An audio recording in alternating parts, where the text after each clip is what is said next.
So I did a video on this posterior tibialis tendon tear, rupture, it separated, that I had, that I'm going through right now. Just saying, hey, here's what I did wrong that led me to the point where the tendon tore and I had to have surgery.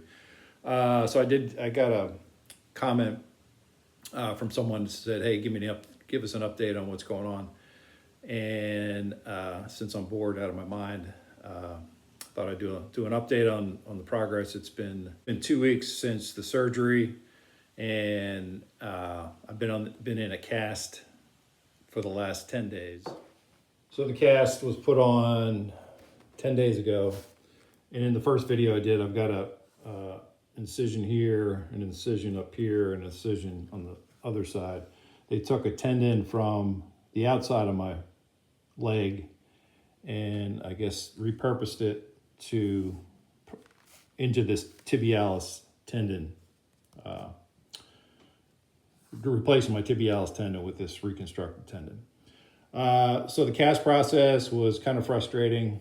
The cast room at the surgeon's office was kind of not real efficient, and the nurse doing the cast, you may ask what this patch is on here. Well, the nurse doing the cast wasn't activating the rolls of the fiberglass properly. You're supposed to submerge them. As I did some research after, she was just taking the roll of fiberglass, holding it under the faucet for a couple seconds, and then when she got to the end of the roll, the ends of the fiberglass weren't activated. So when I came out of there, I had these ends that were flipping up, sides that were flipping up, and they were catching on bed sheets, catching on everything. So the day after the cast, I got my fiberglass patch material, which I use on a lot of home repair projects. You can see what it is. It's in some of my other videos where I've used it. But anyhow, mixed up some of this. It's actually not fiberglass. I think it's a polyester material. It's rock hard. But anyhow, mix up a batch of that and put it anywhere where the loose ends were catching. And that's been 10 days ago, so this stuff sets up in about 15 minutes. It's got a hardener, mix it up, smear it on, and then I just did a light sand. So that's the reason for that patch on there. But yeah, this cast has been a pain in the neck. And some other facts that maybe people may be interested in. But I've been essentially using these crutches, forearm crutches, because I'm a lot more maneuverable on these. I'll show you. I'll show how I get from the crutches down to where I've been hanging out. And then I also have one of these knee scooters that we borrowed. Not super stable. I only use it when I go long distances in the house. But most of the time I'm crutching around on these things, getting in and out of the bathroom, and I'll take this, from the bedroom to the kitchen. It's good in the kitchen, this thing, because I can, use my hands and, fend for myself in the kitchen. But once I, sit down and just move around from chair to chair, I'm on these crutches. But yeah, it's pretty disabling. I had a hip replacement 3 years ago, and this is 10 times worse than a hip replacement as far as, mobility and having to keep this thing elevated. I tried messing around in the garage the day I had this cast on, and the garage floor, I have a tile garage floor. And I had the crutches under my armpits, hit a wet spot in the floor and went down on the garage floor. So yeah, I need to rethink that. As far as pain, it wasn't super bad. I've got issues with anesthesia, and pain medications make me nauseous. I get motion sickness real easy, and pain medication is not good for me. So when I went in for the surgery, the anesthesiologist worked with me, and I told her I want minimum, the absolute minimal that you can do with me. So she did a nerve block in my leg, and I was, awake.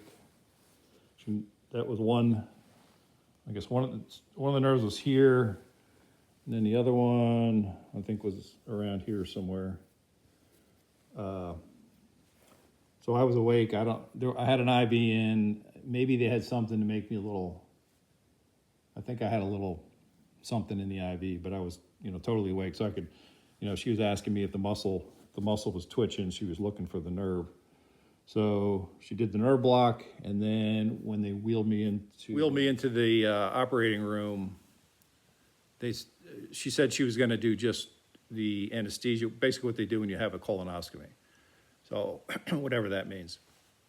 So I came out, and I was a little bit nauseous when I woke up,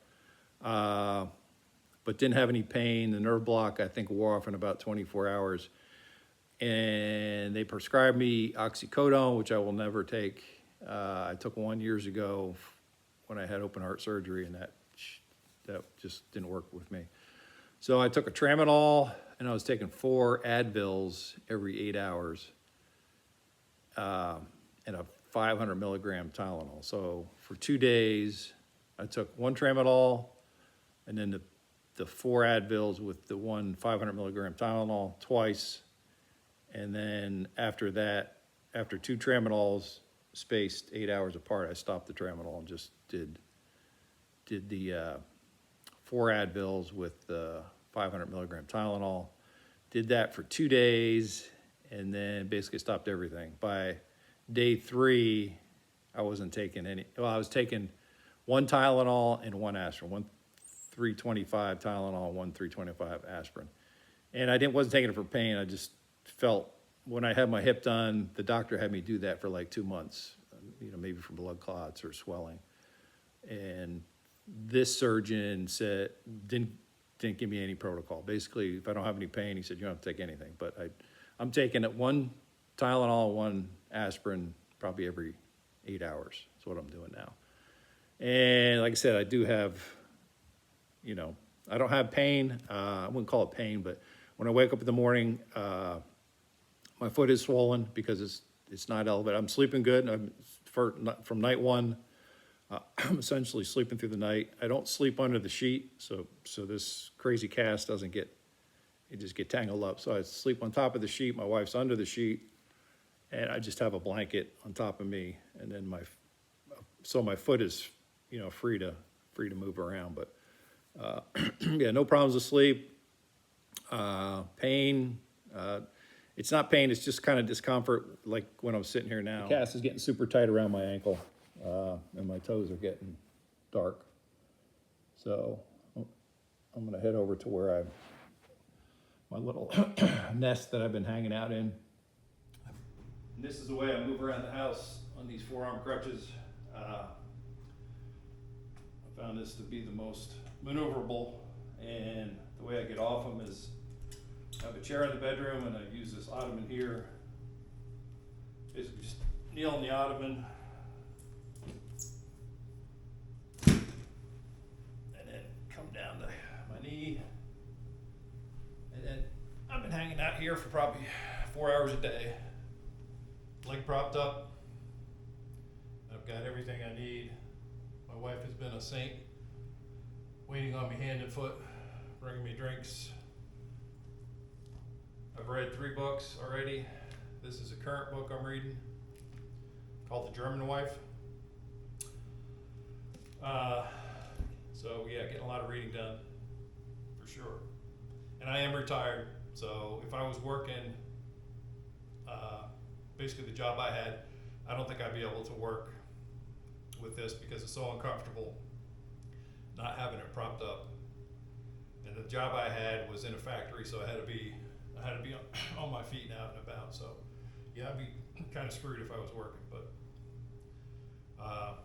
it's a blessing that I'm retired. But again, on the floor, I can roll around, I can roll my stomach, exercise my legs, move into different positions. So I find this to be the best process for me.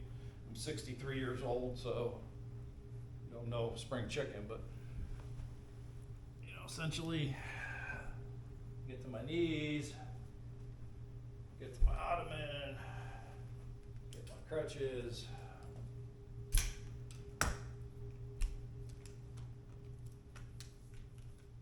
and then away I go.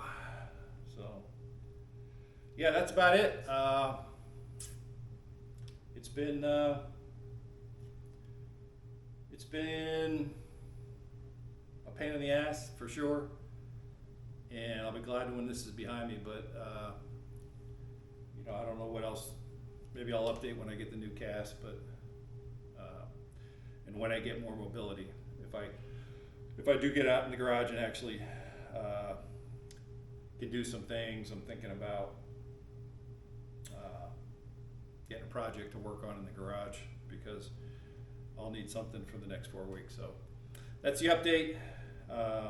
2 weeks since the surgery, and I get the staples out, in staples and stitches out in another 5 days, 6 days, and then get a new cast, and that'll be on for another 4 weeks. So that's it. Peace out. Till next one.